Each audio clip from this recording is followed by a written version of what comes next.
मन को हल्का रखने का सबसे अच्छा उपाय क्या है?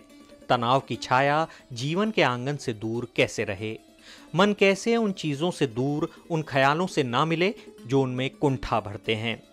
नए साल में हमें सबसे ज्यादा सवाल रिश्तों को लेकर मिल रहे हैं। रिश्तों में भी एक दूसरे के प्रति अविश्वास, प्रेम की कमी और तनाव के बाद एक दूसरे से नाराजगी को लादे रहने को लेकर बात सबसे ज्यादा हो रही है। नमस्कार, डियर जिंदगी में आपका स्वागत है। रिश्तों में नाराजगी स्वाभाविक चीज है। हम अनजान व्यक्ति से नाराज नहीं होते, उससे होते हैं जिससे कभी प्रेम रहा हो। इसका अर्थ हुआ कि नाराजगी के पहले उसके प्रति मन में गहरा प्रेम था, जिसके जिक्र से आज कलेजा छलनी हो जाता है। एक दूसरे को बड़ी चीजों के लिए धोखा देने और ठगने की बातें हम जमाने भर से सुनते आए हैं, लेकिन अब सब बदल गया है। अब तो किस्सा यूं होता है कि कब आप मोबाइल के पासवर्ड के लिए झगड़ पड़ें और कब फेसबुक के स्टेटस के लिए।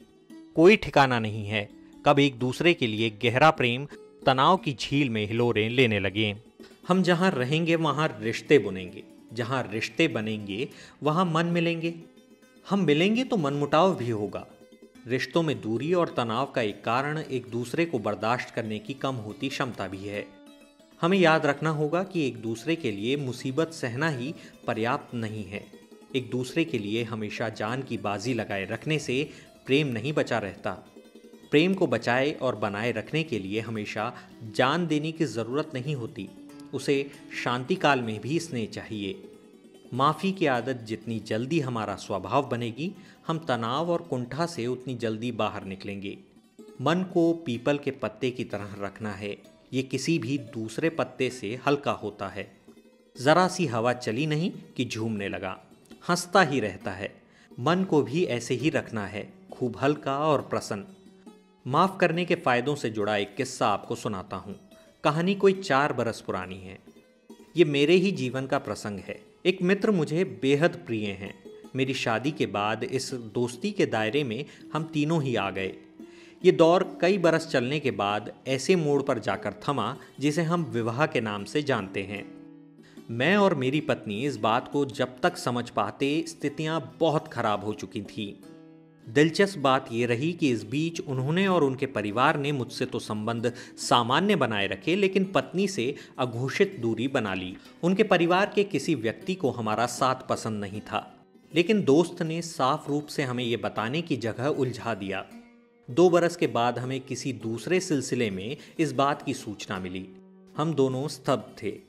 हम दोनों मित्र के पास गए, उनसे पूछा कि भाई, हमें डस्टबिन में फेंकने से पहले, खुद से दूर करने से पहले हमारी गलती तो बता देते। उसने कहा, तुम्हारी कोई गलती नहीं है। मैंने जो किया अपने परिवार के लिए किया। मैंने सोचा था तुम खुद समझ जाओगे। अब हम भला क्या करते। हमें उनके फैसले लेने की क्षमता, संवेदनशीलता पर कोई संदेह नहीं है। आज भी वो हमारे लिए जान की बाजी लगा सकते हैं। लेकिन जैसे कि मैंने पहले कहा कि प्रेम और स्नेह की ज़रूरत हमेशा जंग के समय नहीं होती, शांति काल में भी होती है। मैं और मेरी पत्नी मित्र के व्यवहार के कारण कई दिन, महीनों तक परेशान रहे। फिर एक दिन आंखों के रास्ते सारा दर्द बाहर निकलने के बाद हमने ये फैसला किया कि दोस्त तो अपना ही है। आज उसने अलग होने का रास्ता चुना है, भले जैसा भी चुना हो, लेकिन इसे प्रेम तो कम नहीं होता। प्रेम तो हमेशा रहने वाली चीज़ है, उसका कोई विकल्प नहीं। हम दोनों ने दोस्त को क्षमा करने का फैसला किया, हमेशा के लिए उसे मुक्त करने का फैसला किया। यकीन मानिए, जिस दिन से उसे दिल से माफ़ किया, हम कई गुना हल्के हो गए। मन साफ हो गया। अब वो हमारे घर नहीं आता, हम उसके घर नहीं जाते, लेकिन हमारे दिल में उसकी यादें बसी हैं, जिनमें वो हमारे साथ पीपल के पत्तों की तरह मुस्कुराता रहता है। उसे माफ़ करके हम दोनों खुश हैं और शायद वो भी मज़े में होगा। यहाँ ध्यान दीजिए, मैंने उसके लिए शायद कहा और अपने लिए खुशी। ये है माफ़ करने का प्रतिफल। आप भी कीजिए, मज़े में ज़िंदगी जीना शुरू कीजिए। कितना कुछ है करने को। और हम हैं कि दूसरों का बोझ लिए अपना हीमोग्लोबिन कम करते रहते हैं।